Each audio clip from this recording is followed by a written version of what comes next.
అక్రమ వలసదారుల ఏరివేతతో అమెరికాలో అలజడి నెలకొంది. ఎన్ని విమర్శలు వస్తున్నా ట్రంప్ ఏమాత్రం తగ్గటం లేదు.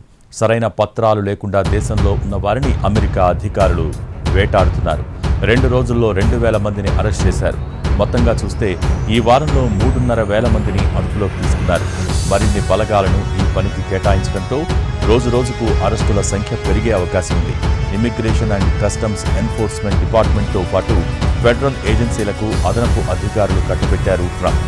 దీంతో వారు అక్రమ వలసదారుల ఏరివేతలో కఠినంగా వ్యవహరిస్తున్నారు. ఇప్పటి వరకు 1000 మందిని స్వదేశాలకు తరలించింది అమెరికా. కాళ్లు చేతులకు వేడీలు వేసి నేరస్తుల వారిని అమెరికా సైనిక విమానాల్లో తరలిస్తున్నారు. కొలంబియా, మెక్సికో, బ్రెజిల్ దీనిపై ఎన్ని అభ్యంతరాలు వ్యక్తం చేసినా ట్రంప్ ఏమాత్రం లెక్క చేయటం లేదు. అధికారంలోకి వచ్చాక ఇమిగ్రేషన్ విధానానికి సంబంధించి 21 ఎగ్జిక్యూటివ్ ఆర్డర్స్పై సంతకం చేశారు ట్రంప్. లేటన్ రైలీ యాక్ట్ పేరుతో హోంల్యాండ్ సెక్యూరిటీకి మరిన్ని అధికారాలు కట్టబెట్టే బిల్లు కూడా చట్టం కాబోతోంది.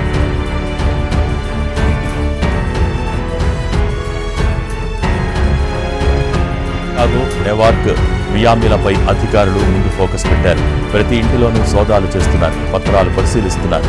అనుమానం వస్తే చాలు వెంటనే అదుపులోకి తీసుకుంటున్నారు. అమెరికా సిటిజన్షిప్ కోసం దరఖాస్తు చేసుకుని నిర్ణయం కోసం ఎదురు చూస్తున్న వారిని కూడా వదలటం లేదు.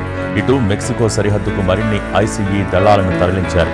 సరిహద్దు రాష్ట్రాలలో అక్రమంగా ఉంటున్న వారిని అరెస్ట్ చేయడమే వాటి టార్గెట్.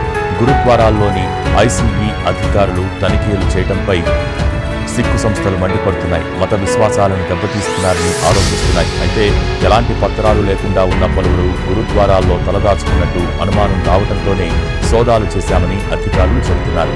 ఎవరు ఎన్ని అభ్యంతరాలు చెబుతున్నా వారి పని వారు చేసుకుపోతున్నారు. ఐసీఈ సోదాల భయంతోనే చాలా మంది భారతీయులు పార్ట్ టైం వర్క్కు దూరంగా ఉంటున్నారు. అత్యవసరమైతే తప్ప తమ ఫ్లాట్ల నుంచి బయటకు కూడా రావటం లేదు.